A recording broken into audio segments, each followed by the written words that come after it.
Ici, le titre de l'ouvrage de ce coaching, c'est préparer le recrutement d'un travailleur.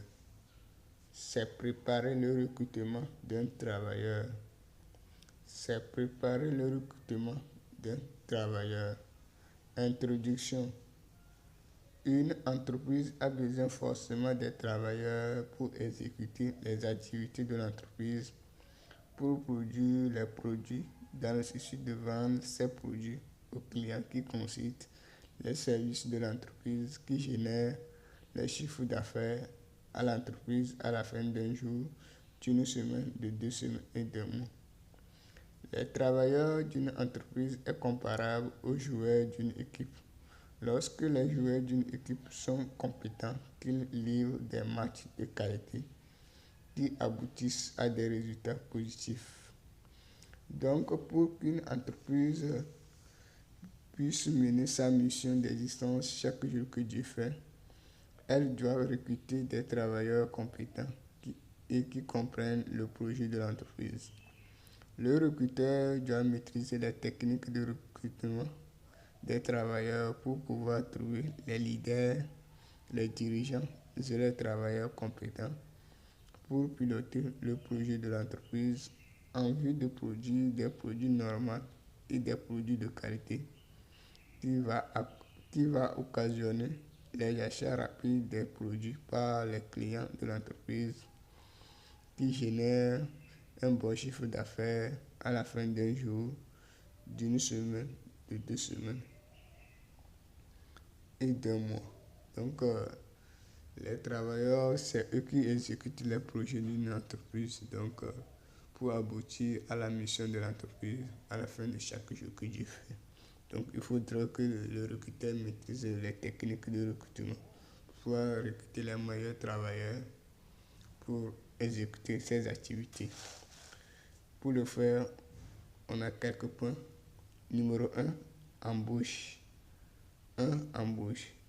Le recrutement est le fait de recruter les dossiers des chercheurs d'emploi qui ont postulé pour occuper un poste de travail au sein de l'entreprise. L'embauche est le fait d'embaucher un travailleur pour exécuter les activités d'un poste de travail en contrepartie d'un salaire à la fin d'une semaine ou à la fin de 2 semaines ou à la fin d'un mois. Un travailleur passe par le processus de recrutement.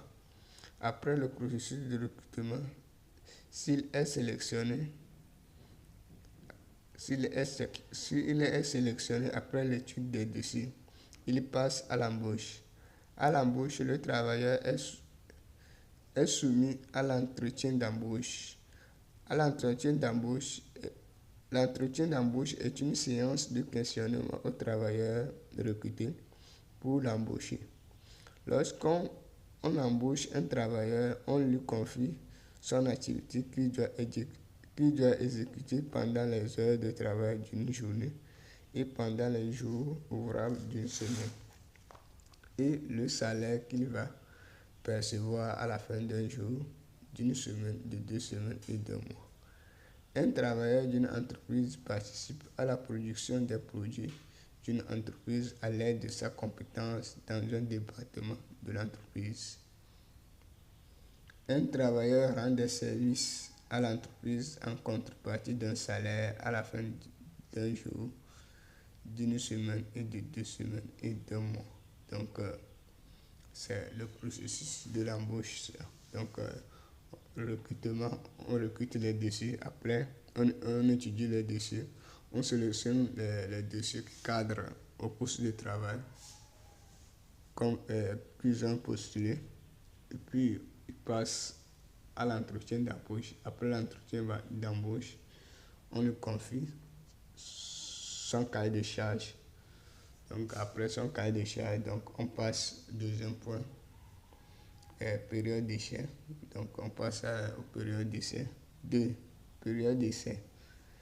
Période d'essai consiste à tester la compétence du travailleur embauché par rapport au poste de travail qu'il veut occuper au sein de l'entreprise.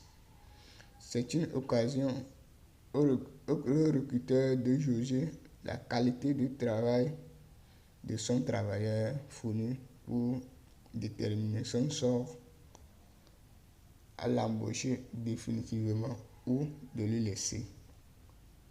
Donc, il faudrait qu'il passe aux essais. Lorsqu'on il passe l'essai, le travailleur, le recruteur examine les activités qu'il a effectuées pour voir que ça cadre ce qu'il a écrit dans son CV ou dans ses dossiers, ou c'est ce qu'il lui veut. Donc, c'est le rendement qu'il veut de son travailleur. Si c'est ça qu'il veut, donc là, on l'embauche définitivement. Si ce n'est pas ça, on lui laisse. C'est une occasion pour le travailleur de juger l'activité que le recruteur lui a confiée lors de l'entretien d'embauche. Si l'activité correspond à ses attentes pour travailler pour l'entreprise, ou il va quitter pour l'entreprise et pour continuer son aventure ailleurs. Donc, c'est l'occasion aussi aux travailleurs d'examiner pour voir que c'est ce qu'ils voulaient auprès du recruteur, c'est ce qu'ils se sont dit, c'est le consensus qu'ils ont. Si ce n'est pas ça, ils changent de l'entreprise et il continue son chemin. Période d'essai s'effectue en 1 mois à compter de la date d'embauche, renouvelable 2 fois. C'est-à-dire si l'un parmi des deux n'est pas satisfait de leur contrat, on prolonge le temps de période d'essai à 1 mois pour donner la chance à chacun de se rattraper. Mais si la deuxième tentative, tout le monde est satisfait, là, le travailleur est embauché. Mais si l'un des deux n'est pas toujours satisfait, on donne encore 1 mois pour le faire. Si l'un des deux n'est pas satisfait, on laisse le travailleur, donc on le laisse de continuer sa vie ailleurs. C'est le cas des fonctionnaires ou les employés des entreprises. Si c'est le job ou le manœuvrage, le temps de période d'essai est égal à 24 heures, renouvelable 2 fois. Pour les ouvriers, le temps de période d'essai est égal à 1 semaine, renouvelable 2 fois. Pour les dirigeants ou les cadres, le temps de période d'essai est égal à 3 mois, renouvelable 1 fois. Après période d'essai, qu'on embauche le travailleur définitivement pour travailler pour l'entreprise en lui remettant un papier d'embauche mentionnant le prénom du travailleur, le nom de l'entreprise, le poste de travail que le travailleur occupe au sein de l'entreprise, la date d'embauche, le mode de paiement, le salaire perçu, les primes perçues, le type de contrat signé, le nom et prénom, signature du recruteur, signature du travailleur. Le papier d'embauche témoigne l'embauche du travailleur. Donc, il faudrait forcément lui remettre un papier pour pouvoir témoigner qu'il travaille pour l'entreprise, qu'il a été embauché, il est payé, il est primé de salaire, etc., etc. 3. Salaire. Le salaire d'un poste de travail ou d'un métier est déterminé par le diplôme ou l'attestation et la quantité de services que le travailleur rend par jour, par semaine, par 2 semaines et par mois. La justice d'un État d'un pays établit les grilles de salaire en fonction des diplômes ou en fonction des natures des activités qui existent au sein du pays. Le recruteur doit également connaître le pyramide de Abraham Maslow. Le pyramide de Abraham Maslow parle des différents besoins plutôt qui poussent l'être humain à chercher de l'emploi, qui sont les besoins basiques, les besoins secondaires ou les besoins physiologiques, les besoins d'appartenance et les besoins de rêve. Les besoins basiques désignent les besoins vitaux ou les besoins primaires qui poussent l'être humain à chercher du travail. Après ces besoins satisfaits, il passe aux besoins secondaires qui sont avoir un moyen de déplacement, épargner pour les imprévus, épargner pour la sécurité sociale pour garantir sa vieillesse, etc., etc. Les besoins d'appartenance qui sont concentrés sur la réputation. Tout le monde veut être aimé par son entourage, c'est-à-dire être considéré dans la société auquel l'être humain est appelé à vivre, etc., etc. Le travailleur veut travailler pour les entreprises qui payent en fonction de la quantité de travail fourni et qui respectent les délais de paiement de salaire. Donc, pour qu'une entreprise puisse avoir les travailleurs pour piloter les projets de l'entreprise, elle doit pratiquer des politiques qui vont encourager les travailleurs de travailler pour eux en utilisant les théories d'Abraham Maslow, de Elton Mayo, de Taylor, Henry Fayol, Henry Ford, de spécialisation de Max Weber, etc., etc. 4. Moyens de déplacement.